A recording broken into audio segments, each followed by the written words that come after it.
Bonjour. Lors de mon séjour à Vesoul et à Sainte-Anne-Maillé-Velfaux, paroisse Notre-Dame de la Motte et Sainte-Anne-Maillé-Velfaux, pendant le premier confinement, il nous avait paru bon rejoindre les paroissiens par la voie des ondes sur la chaîne YouTube que nous avions créée. Eh bien, grâce à l'esprit coopératif et généreux de Mathias, nous avons lancé la même expérience sur la paroisse du Pays de Lure. Donc aujourd'hui, grâce à son aide, il est là pour nous coacher. Nous enregistrons la première vidéo qui sera mise en ligne dès ce soir. Nous ne serons pas en direct parce que nous n'avons pas encore Facebook, mais ça ne saurait tarder.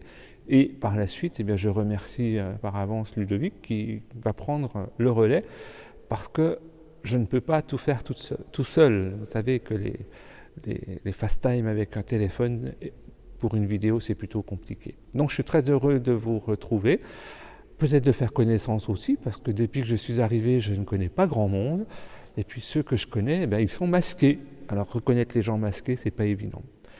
Donc vous retrouvez pour vous donner quelques informations déjà sur la paroisse du Pays de Lure, là où nous en sommes actuellement, parce que vous savez que c'est susceptible d'évoluer tous les jours avec les décisions gouvernementales.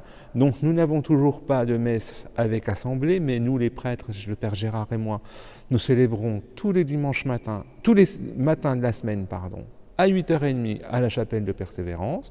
C'est pour ça que vous entendrez les cloches sonner. Et nous célébrons tous les dimanches matins à l'église, là où nous sommes actuellement, à 10h, et vous entendez aussi les cloches sonner. Nous avons mis en place à partir de cette semaine, mais ça ne se savait pas encore trop, donc là ça va se savoir maintenant, l'adoration tous les mercredis soirs et vendredis soirs de 17h30 à 18h30.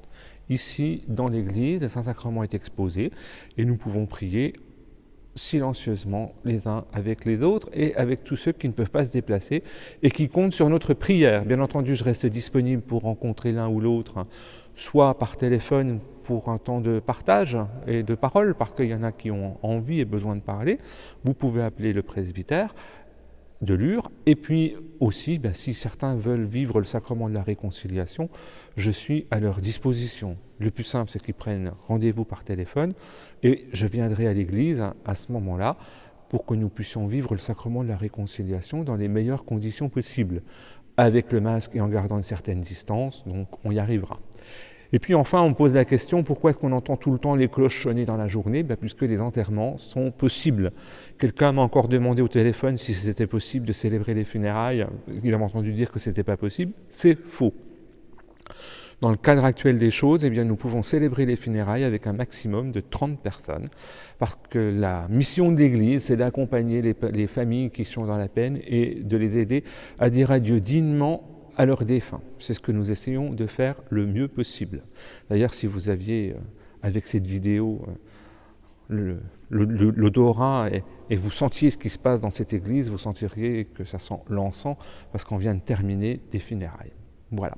Alors heureux de vous retrouver, j'espère que cette aventure de l'émission vidéo, sur la chaîne YouTube de la paroisse du Pays de Lure, sera une belle aventure qui pourra répondre à nos attentes et à vos besoins.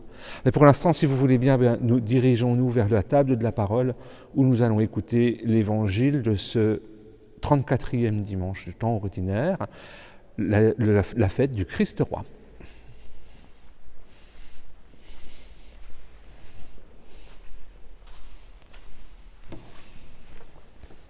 Alléluia, Alléluia, Alléluia, Alléluia, Alléluia, Alléluia. Béni soit celui qui vient au nom du Seigneur, béni soit le règne qui vient, celui de David notre Père, Alléluia. Alléluia, Alléluia, Alléluia, Alléluia, Alléluia, Alléluia. Le Seigneur soit avec vous et avec votre esprit. Évangile de Jésus-Christ selon saint Matthieu. Gloire à toi, Seigneur. En ce temps-là, Jésus disait à ses disciples: « Quand le Fils de l'homme viendra dans sa gloire, et tous les anges avec lui. Alors il siégera sur son trône de gloire. Toutes les nations seront rassemblées devant lui. Il séparera les hommes les uns des autres, comme le berger sépare les brebis des boucs. Il placera les brebis à sa droite et les boucs à gauche. Alors le roi dira à ceux qui seront à sa droite, « Venez les bénis de mon Père, recevez en héritage le royaume préparé pour vous depuis la fondation du monde.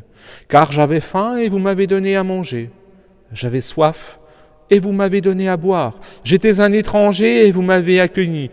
J'étais nu et vous m'avez habillé. J'étais malade et vous m'avez visité.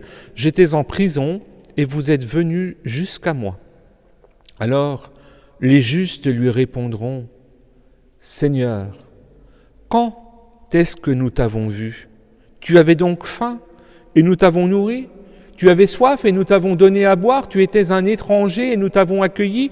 Tu étais nu et nous t'avons habillé? Tu étais malade ou en prison? Quand sommes-nous venus jusqu'à toi? » Et le roi leur répondra, « Amen, je vous le dis, chaque fois que vous l'avez fait à l'un de ces plus petits de mes frères, c'est à moi que vous l'avez fait. » Alors il dira à ceux qui seront à sa gauche, « Allez-vous-en loin de moi, vous les maudits, dans le feu éternel préparé pour le diable et ses anges. Car j'avais faim et vous ne m'avez pas donné à manger. J'avais soif et vous ne m'avez pas donné à boire. J'étais un étranger et vous ne m'avez pas accueilli. J'étais nu et vous ne m'avez pas habillé. J'étais malade et en prison et vous ne m'avez pas visité. » Alors ils répondront eux aussi, « Seigneur, quand avons-nous vu avoir faim, avoir soif, être nus, étrangers, malades ou en prison, sans nous mettre à ton service ?» Il leur répondra, « Amen, je vous le dis, chaque fois que vous ne l'avez pas fait à l'un de ces plus petits, c'est à moi que vous ne l'avez pas fait. » Et ils s'en iront, ceux-ci, au châtiment éternel, et les justes à la vie éternelle. Acclamons la parole de Dieu. Louange à toi, Seigneur Jésus.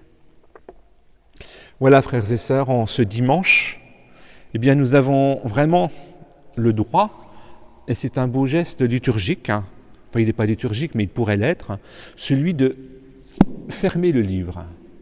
Pourquoi ? Parce qu'en ce 34e dimanche du temps ordinaire, la fête du Christ roi de l'univers, eh bien, nous terminons une année liturgique. Dimanche prochain, nous entrerons dans le temps de l'Avent. Et le temps de l'Avent, c'est celui qui va nous préparer à Noël. Alors là, je vous entends soupirer, ricaner, être déçu en disant « Comment allons-nous vivre ce temps de l'Avent? Comment allons-nous vivre ce temps de Noël ?» Nous n'en savons rien. Mais peut-être que nous sommes invités à ne pas trop spéculer, à ne pas trop ronchonner à l'avance. Ça fait peut-être du bien, mais ça n'avance pas beaucoup. Parce que si on regarde bien, si on récapitule un peu notre année liturgique, j'aime bien à dire que la fête du Christ roi, c'est la fête qui vient couronner notre année liturgique. Et si on regarde ce que nous avons vécu cette année, depuis le temps du carême, nous avons été confinés. Nous n'avons pas vécu les rameaux. Nous n'avons pas vécu la semaine sainte. Nous n'avons pas vécu le dimanche de Pâques. Nous n'avons pas vécu l'Ascension. Nous avons pu célébrer la Pentecôte.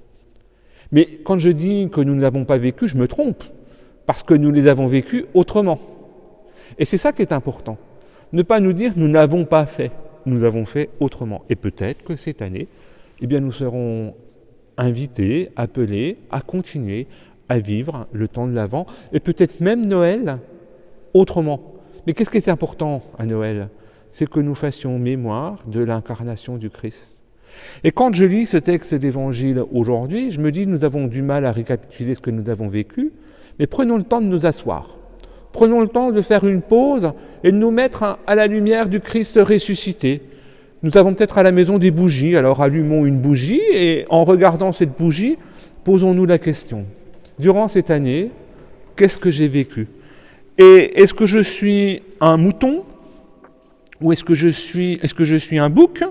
Ou est-ce que je suis, savez, Jésus, il dit d'un côté les brebis, de l'autre côté les boucs.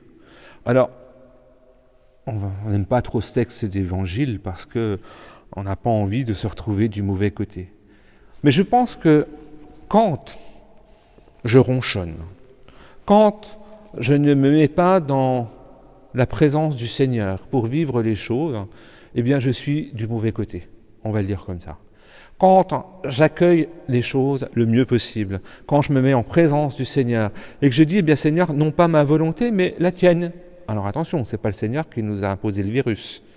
Mais quand je dis que ta volonté soit faite dans notre Père, eh bien j'ai à accueillir les événements de la vie en y cherchant la présence de Dieu, en y cherchant la présence de celui qui fait route avec moi.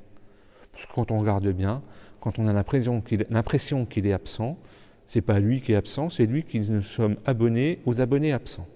Et c'est là qu'il nous faut nous réajuster. Alors oui, nous sommes invités à aimer nos frères, et quand nous aimons nos frères, nous aimons Dieu. Mais c'est toute notre vie, c'est pas seulement quand on fait des bonnes actions que nous sommes du bon côté, c'est à chaque instant de notre vie.